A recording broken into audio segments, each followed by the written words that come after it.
Hello friends, welcome to my channel. आज की जो आपकी क्लास है वो है ग्रुप डी की RRB group D level first, जिसमें आपकी सामान्य अध्ययन में सामान्य विज्ञान की आपकी क्लास चल रही है, जिसमें बायोलॉजी की, जीव विज्ञान की।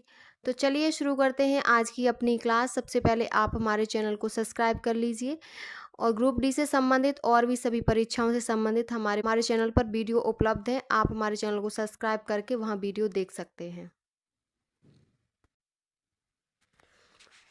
जीव विज्ञान की क्लासें आपकी चल रही थी, उसमें आपका जीव विज्ञान की प्रमुख शाखाएं और पादप कोशिकाएं दो आपके टॉपिक हो गए। आज आपका है तीसरा टॉपिक ऊतक, टिश्यूज।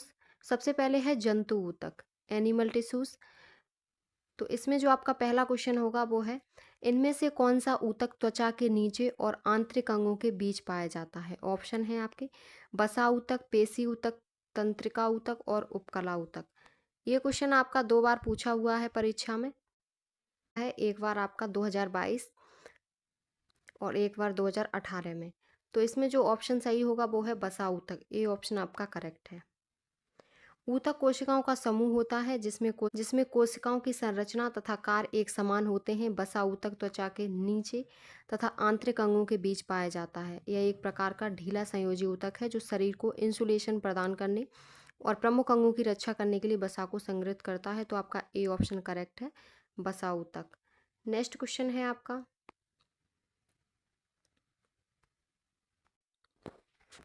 नेक्स्ट क्वेश्चन है, निम्न में से किस प्राणी ऊतक में चपटी कोशिकाएं होती हैं। ऑप्शन है प्लाज्मा कोशिकाएं, घनावकार उपकला, सल्की उपकला और मास्टक कोशिकाएं। राइट ऑप्शन है आपका सी, सल्की उपकला। सी ऑप्शन आपका करेक्ट है। सी ऑप्शन सही है। सल्की उपकला अनियमित सीमा वाली चपटी कोशिकाओं की एक पतली परत से बना होता है। यह ऊतक रक्त वाहिकाओं की भित्ति में तथा फेफड़े के बाह्यकोश में पाया जाता है और यह विसरण सीमा का कार्य करते हैं। तो आपका सी ऑप्शन करेक्ट है। नेक्स्ट क्वेश्चन है, वसा संग्रहित करने वाले ऊतक को क्या कहा जाता है। ऑप्शन है एरियोलर ऊतक, वसामय ऊतक, उपकला ऊतक और संयोजी ऊतक। तो राइट ऑप्शन है आपका बी, वसामय ऊतक कहते हैं। बी ऑप्शन आपका करेक्ट है।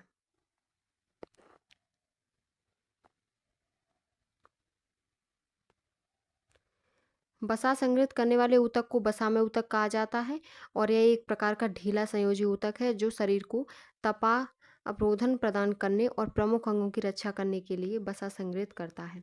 तो आपका बी ऑप्शन करेक्ट है। नेक्स्ट क्वेश्चन है, निम्न में से किस प्रकार के उपकला ऊतक फेफड़े की कूपिकाओं के अस्तर का निर्माण करते हैं। ऑप्शन है घनाकार, स्तंभाकार, पक्षमाभी स्तंभाकार और सल्की। तो राइट ऑप्शन है सल्की। डी ऑप्शन आपका करेक्ट है, सल्की। सल्की प्रकार के उपकला ऊतक फेफड़ों की कूपिकाओं के स्तर का निर्माण करते हैं और सल्की उपकला अनियमित सीमा वाली चपटी कोशिकाओं की एक पतली परत से बनी होती है। वे रक्त वाहकों, अन्य प्रणाली और फेफड़ों की बायोथैली की दीवारों में पाए जाते हैं। तो आपका डी ऑप्शन करेक्ट है। नेक्स्ट क्वेश्चन है आपका, नेक्स्ट है, हड्डी निम्न में से किस प्रकार के ऊतकों का उदाहरण है। तंत्रिका ऊतक, संयोजी ऊतक, पेशी ऊतक और उपकला। तो राइट ऑप्शन है संयोजी ऊतक। हड्डी संयोजी ऊतक का एक उदाहरण होता है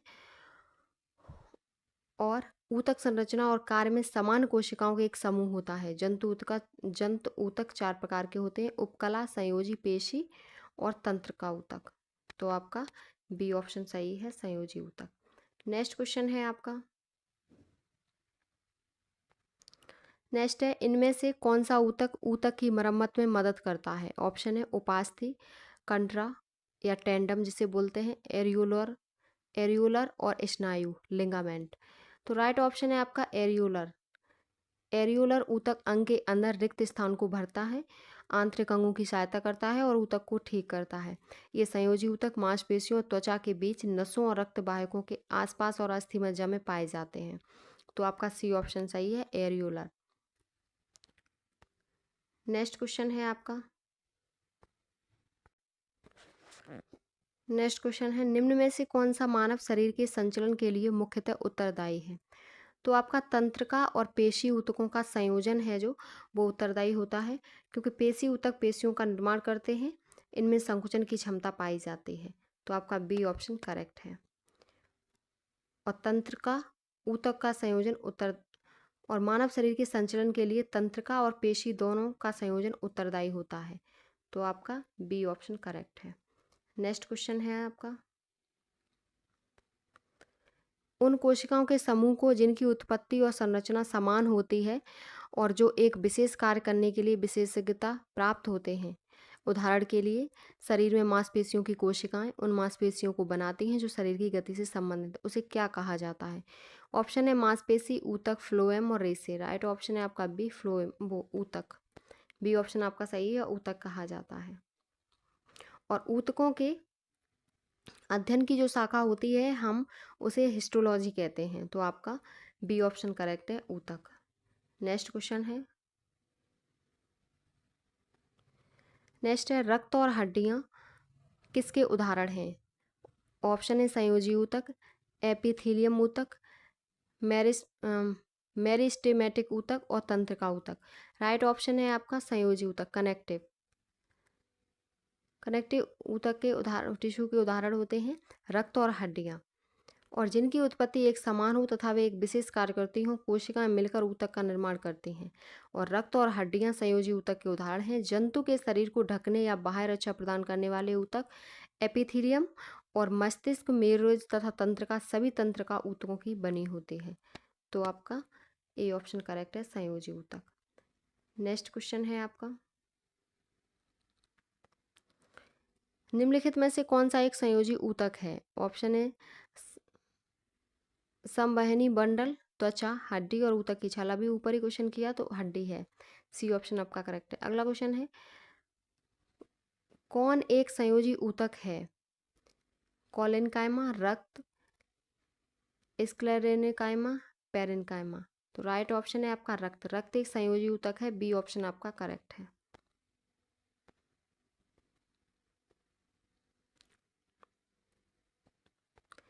नेक्स्ट क्वेश्चन है, हमारे शरीर की हड्डियों में कौन से ऊतक पाए जाते हैं?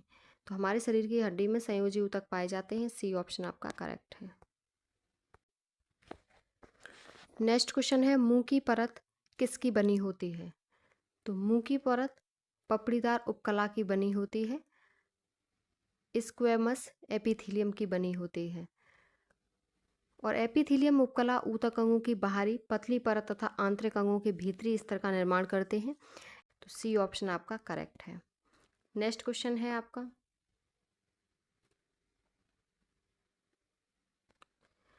हमारे शरीर में कई अंग हैं।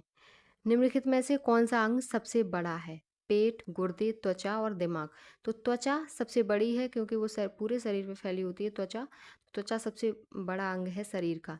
यह शरीर का, सी ऑप्शन सही है, यह शरीर का बाह्य आवरण होती है जिसे वातावरण या एपिडर्मिस कहते हैं। त्वचा उपकला ऊतकों की कई परतों द्वारा निर्मित होती है। मानव शरीर की सबसे बड़ी ग्रंथि यकृत होती है और सबसे बड़ा जो अंग है मानव शरीर का वो त्वचा है। तो सी ऑप्शन आपका करेक्ट है। नेक्स्ट क्वेश्चन है आपका, नेक्स्ट है, निम्न में से क्या एक पशु ऊतक नहीं है? ऑप्शन है पेशी ऊतक, संयोजी ऊतक, उपकला ऊतक और तंत्रिका ऊतक। ये क्वेश्चन आपका 2018 में पूछा हुआ है लेकिन इसका कोई भी आंसर नहीं दिया है आयोग ने। तो पेशी ऊतक, संयोजी ऊतक, तंत्रिका ऊतक तथा उपकला ऊतक चारों पशु जंतु ऊतक हैं। किसी जीव के शरीर में तंत्रिका ऐसे रेशों को कहते हैं जिसके द्वारा शरीर के एक स्थान से दूसरे स्थान तक संकेत भेजे जाते हैं। मनुष्य शरीर में तंत्रिकाएं शरीर के लगभग हर भाग को मस्तिष्क या मेरुरज्जु से जोड़कर उनमें आपसी संपर्क रखती हैं। तो आपका कोई भी आंसर इसमें सही नहीं है क्योंकि चारों पाए जाते हैं पशु ऊतक में। नेक्स्ट क्वेश्चन है आपका, कौन सा ऊतक हमारे मुंह की आंतरिक अस्तर को बनाता है? तो अभी हमने ऊपर वाले क्वेश्चन में पढ़ा सरल स्क्वैमस एपिथेलियम हमारे मुंह की आंतरिक स्तर को बनाता है। बी ऑप्शन आपका करेक्ट है। नेक्स्ट क्वेश्चन है आपका, नेक्स्ट क्वेश्चन है, कौन से ऊतक में मैट्रिक्स होते हैं और कोशिकाएं मैट्रिक्स में सन्निहित होती हैं? संयोजी, तंत्रिका, पेशी और उपकला। राइट ऑप्शन है ए, संयोजी। जटिल प्राणियों के शरीर में संयोजी ऊतक बहुतायत एवं विस्तृत रूप से फैला होता है। संयोजी ऊतक शरीर के अन्य ऊतकों एवं अंग को एक दूसरे से जोड़ने तथा आलम्बन के आधार पर दिया गया है। संयोजी ऊतक ये कोमल से लेकर विशेष प्रकार के ऊतक जैसे उपास्थि, अस्थि, बसी ऊतक तथा रक्त सम्मिलित हैं। तो आपका ए ऑप्शन करेक्ट है, संयोजी ऊतक। नेक्स्ट क्वेश्चन है आपका, नेक्स्ट है पेशी ऊतक कितने प्रकार के होते हैं? ऑप्शन है 2, 4, 3, 5। तो राइट ऑप्शन है 3। पेशी ऊतक 3 प्रकार के होते हैं। कौन से? रेखित पेशी, अरेखित पेशी और हृदय पेशी। तो सी ऑप्शन आपका करेक्ट है, 3 प्रकार के होते हैं। नेक्स्ट क्वेश्चन है आपका, निम्नलिखित में से संयोजी ऊतक नहीं है। ऑप्शन है तंत्रिका कोशिका, उपास्थि, अस्थि और रक्त। तो संयोजी ऊतक तंत्रिका कोशिका नहीं है, ए ऑप्शन आपका करेक्ट है, क्योंकि कोशिका की संरचना उसके आकार के अनुसार बदलती रहती है। इस प्रकार ऊतक भिन्न भिन्न होते हैं। उन्हें 4 भागों में विभाजित किया गया है: उपकला ऊतक, संयोजी ऊतक, पेशी ऊतक और तंत्रिका ऊतक। और अस्थि, उपास्थि तथा रक्त और संयोजी ये ऊतक हैं, जबकि तंत्रिका कोशिका तंत्रिका ऊतक का भाग है। तो आपका ए ऑप्शन करेक्ट है। नेक्स्ट क्वेश्चन है आपका, नेक्स्ट है स्क्वैमस एपिथेलियम ऊतक फेफड़ों के एलवाई और जानवरों के अन्य हिस्सों में पाया जाता है जहां संकुचन और विश्राम होता है। ऑप्शन है अस्थायी, नहीं, एक, नियमित। तो अस्थायी, जहां अस्थायी संकुचन और विश्राम होता है।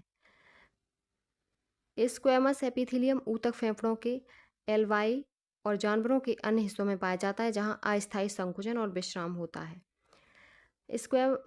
स्क्वैमस एपिथेलियम स्क्वैमस कोशिकाओं की एक परत से बनने वाले ऊतक होते हैं जो सतहों को पंक्तिबद्ध करते हैं। तो आपका ए ऑप्शन करेक्ट है, अस्थायी। नेक्स्ट क्वेश्चन है, निम्न किस प्रकार की कोशिका से त्वचा बनी है? ऑप्शन है आदिचर्म कोशिका, मृदूतक, स्थानीय ऊतक और संयोजी ऊतक। तो कोशिका जो त्वचा बनी होती है वो आदिचर्म कोशिका से बनी होती है, ए ऑप्शन आपका करेक्ट है। बाह्य त्वचा या आदिचर्म एकल कोशिका स्थूल होती है और उपत्वचा द्वारा आकृत होती है। उपत्वचा क्यूटिन नामक मोमी पदार्थ की जलरोधी परत है जो उपत्वचा या आदिचर्म कोशिकाओं द्वारा स्त्रावित की जाती है। उपत्वचा की कोशिकाएं दीर्घ तथा चपटी होती हैं। इसमें कोई अंतरा कोशिकीय अवकाश नहीं होता। इनके अतिरिक्त भीतरी अवयव मृदूतक कोशिकाओं के समान होती है। तो आपका ए ऑप्शन करेक्ट है। नेक्स्ट क्वेश्चन है, नेक्स्ट क्वेश्चन है कौन से ऊतक के प्रकार ग्रंथियां बनाते हैं? ऑप्शन है तंत्रिका, एपिथेलियम, मांसपेशी और संयोजी। तो एपिथेलियम ऊतक के प्रकार ग्रंथियां बनाते हैं, बी ऑप्शन करेक्ट है। ये क्वेश्चन आपका 2 बार पूछा हुआ है, 2018 में ही, शिफ्ट 1 और शिफ्ट 3 में। जंतु के शरीर को ढकने या बाह्य रक्षा प्रदान करने वाले ऊतक को उपकला ऊतक कहते हैं। त्वचा, मुंह, आहार नली, रक्तवाहिनी नली का अस्तर, फेफड़ों की कूपिका, वृक्क की नली आदि सभी उपकला ऊतक से बने होते हैं। घनाकार उपकला ऊतक वृक्क की नली तथा लार ग्रंथि की नली के अस्तर का निर्माण करता है। तो आपका बी ऑप्शन करेक्ट है, एपिथेलियम। नेक्स्ट क्वेश्चन है आपका, जंतु कोशिकाओं में वृक्क को यांत्रिक समर्थन प्रदान करने के लिए कौन से एपिथेलियम इसकी आंतरिक परत निर्मित करता है? ऑप्शन है आयत फलकी, क्यूबॉइडल और ग्रंथिमय, सल्की और स्तंभाकार। तो राइट ऑप्शन है आपका आयत फलकी, ए ऑप्शन आपका करेक्ट है। नेक्स्ट क्वेश्चन है आपका, हिस्टामिन श्रावक कोशिकाएं किस में पाई जाती हैं? संयोजी ऊतक, फेफड़ों में, तंत्रिका ऊतकों में, पेशी ऊतकों में। राइट ऑप्शन है संयोजी ऊतकों में पाई जाती हैं, ए ऑप्शन करेक्ट है, क्योंकि प्राणियों के संयोजी ऊतकों में मुख्य घटक कोलेजन नामक प्रोटीन होता है। इस संयोजी ऊतक में प्राय तंतुकोरक जो तंतु को जन्म देता है और महावक्षकाणु एवं मास्ट कोशिकाएं होती हैं जो हिस्टामिन का स्रावण करती हैं। तो आपका ए ऑप्शन करेक्ट है। नेक्स्ट क्वेश्चन है आपका, अगला है अवकाशोतक एरियोलर टिश्यू, अवकाशोतक एरियोलर टिश्यू के बीच एक पूरक ऊतक फिलर टिश्यू, पूरक ऊतक को हम फिलर टिश्यू बोलेंगे, का काम करता है। जो एरियोलर टिश्यू होते हैं वो फिलर टिश्यू के बीच क्या काम करते हैं? ऑप्शन है त्वचा और मांसपेशियाँ, त्वचा और हड्डियाँ, रक्त और त्वचा और हड्डियों और मांसपेशियों। तो त्वचा और मांसपेशियों के बीच एक पूरक ऊतक का काम करता है अवकाश ऊतक टिश्यू। तो आपका ए ऑप्शन करेक्ट है, त्वचा और मांसपेशियाँ। तो अवकाशीय ऊतक शरीर में दूसरे संयोजी ऊतक की अपेक्षा अधिक पाया जाता है। यह ढीला ढाला ऊतक होता है और दूसरे ऊतकों को जोड़ने और सहारा देने का कार्य करता है। यह ऊतक त्वचा और मांसपेशियों के बीच जोड़ा जाता है। नेक्स्ट क्वेश्चन है, निम्न में लाल संवहनी संयोजी ऊतक है। ऑप्शन है प्लाज्मा, श्वेत रुधिर कणिकाएं, रुधिर और लाल रुधिर कणिकाएं। राइट ऑप्शन है सी, रुधिर। ब्लड एक प्रकार का तरल संयोजी ऊतक होता है ब्लड, जो रक्त का निर्माण लाल अस्थि मज्जा में होता है तथा भ्रूणावस्था में प्लीहा में रक्त का निर्माण होता है और रक्त का जो पीएच मान है वो 7.4 मतलब हल्का क्षारीय। रुधिर लाल रंग का चिपचिपा सा, जल से कुछ भारी, अपारदर्शी तथा इसे संवहनी संयोजी ऊतक भी कहा जाता है। तो आपका रुधिर, सी ऑप्शन आपका करेक्ट है। नेक्स्ट क्वेश्चन है आपका, कौन सा ऊतक ग्रंथियों का निर्माण करते हैं? तो वो आपके बाह्यका करते हैं, बी ऑप्शन आपका करेक्ट है। यह ग्रंथि कोशिका का एक ऐसा समूह है जो शरीर के विकास के लिए आवश्यक हार्मोन व प्रोटीनों का स्त्राव व संश्लेषण करती है। तो आपका ए ऑप्शन सही है, ग्रंथियों का निर्माण बाह्यका ऊतक करते हैं, सी डी बी ऑप्शन आपका करेक्ट है। ये आपका ऊतक का टॉपिक था, वो आपका कंप्लीट हो गया ग्रुप डी का। ये आपके सभी प्रीवियस ईयर क्वेश्चन पेपर हैं जो बहुत ही इम्पोर्टेंट है क्योंकि आपकी परीक्षा में आए हुए सभी प्रश्न हैं। तो अगर आपको वीडियो पसंद आई हो तो प्लीज़ चैनल को like, subscribe, share and comment करें।